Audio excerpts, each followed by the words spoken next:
ታዋቂዎቹ ቲክቶከሮች አዶናይ እና ጃኒ መለያየታቸውን በይፋ አሳወቁ። ጋዜጠኛ ሶፎንያስ ዋሲሁን አሁን ላይ የአይምሮ ህመም እንዳጋጠመው እናቱ ተናገሩ። እነዚህንና ሌሎች ዘገባዎችን ይዤላችሁ ቀርቤያለሁ። ሰላም ጤና ይስጥልኝ ውድ የቻናሌ ተከታታዮች እንደምን ሰነበታችሁ? ዛሬ የእነዚህን ወቅታዊና መነጋገሪያ የሆኑ ጉዳዮችን በዝርዝር እንመለከታለን። እስከ ቪዲዮ ፍጻሜ ድረስ አብራችሁን ቆዩ እያልኩ የምጋብዛችሁ አለም ሰርፕራይዝ ነኝ።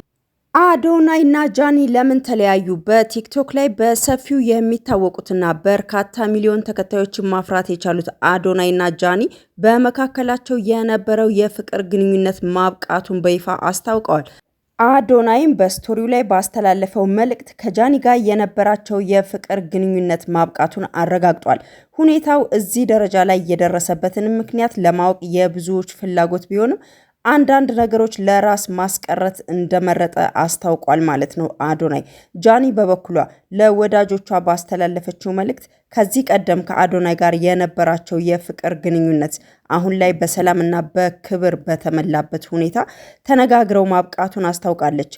ህይወት እንደዚህ መሆኗንና በአጋጣሚዎች የተሞላች መሆኗን የጠቀሰው አዶናይ ሁለቱም የየራሳቸውን መንገድ መምረጣቸውን አስታውቋል ማለት ነው። የአዶናይና የጃኒ መለያየት ብዙዎች አካውንቱ ሀክ ተደርጎ ነው እያሉ ቢገኝም ነገርየው ግን እውነት የሆነ ይመስላል። የአዶናይና የጃኒ ተለያይተናል ማለት ብዙዎችን አስደንግጧል። እንግዲህ አዶናይ ከጃኒ ጋር በጆን ዳንኤል ምክንያት ከዚህ በፊት መለያየታቸው ይታወሳል። ያ ልዩነት ከተፈታም በኋላ እንግዲህ ብዙዎች ደስተኛ ነበሩ። አሁን ግን የመጨረሻቸው የሆነ ይመስላል። በዚህ ጉዳይ ላይ ምንም ነገር ባለማለት እንድትተባበሩኝ ሲልም አድናቂዎቹን ጠይቋል አዶናይ። ለማንኛውም አዶናይና ጃኒ ፍቅራቸውን የሚቀጥሉበት ሁኔታ እንደሚኖር ተስፋ እናደርጋለን። እናንተስ ስለ አዶናይና ጃኒ ምን አይነት ሀሳብና አስተያየት እንዳላችሁ ኮሜንት ላይ ያሳውቁን። እኛም እንግዲህ ወደ ድሮ አንድነታቸውና ፍቅራቸው እንዲመለሱ መልካም ሁሉ እንመኛለን። ወደ ሌላኛው ዘገባችን ስናልፍ ደግሞ ስለ ጋዜጠኛ ሶፎንያስ ዋሲሁን አሁን ላይ ስላለበት ሁኔታ እንዘግብላችኋለን።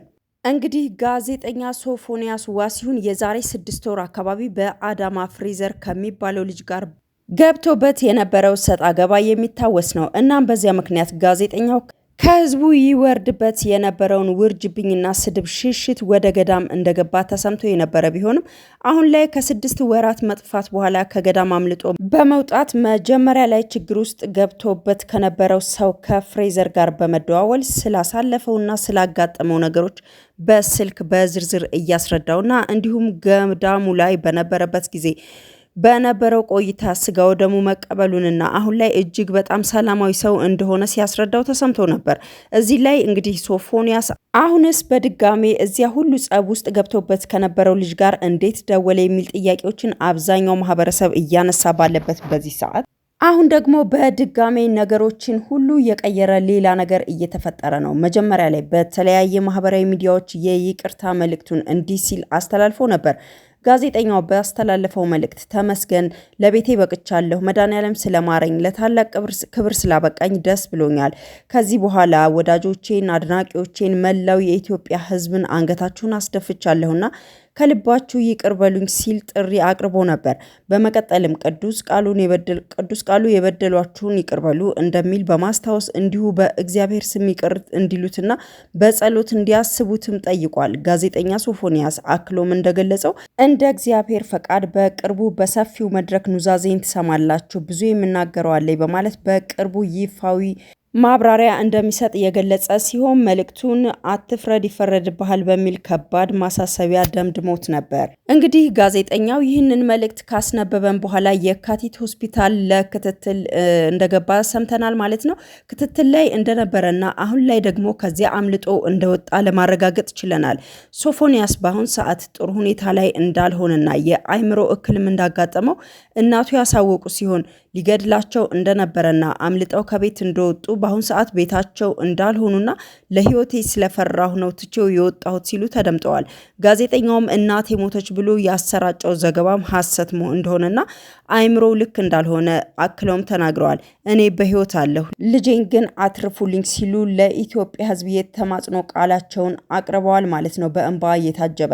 እኛም እንግዲህ እግዚአብሔር አምላክ የጋዜጠኛ ሶፎንያስ ዋሲሁን ጤንነቱን እንዲመልስለት እንዲደርስለት እንመኛለን ማለት ነው። እናንተም እንግዲህ ኮሜንት ላይ እግዚአብሔር ይማረህ በማለት መልካም ምኞታችሁን ግለጹለት።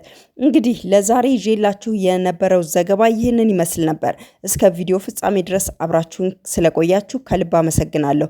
አዳዲስና ወቅታዊ መረጃ እንዲደርሳችሁ ሰብስክራይብ እና ላይክ እንዲሁም ሼር በማድረግ ቤተሰብ ሁኑ እያልኩ የምሰናበታችሁ ዓለም ሰርፕራይዝ ነኝ። በሌላ ትኩስና ወቅታዊ መረጃ እስክመለስ ድረስ አብራችሁኝ ስለቆያችሁ ከልብ አመሰግናለሁ እያልኩ የምሰናበታችሁ ዓለም ሰርፕራይዝ ነበርኩ። ቸር ቆዩኝ።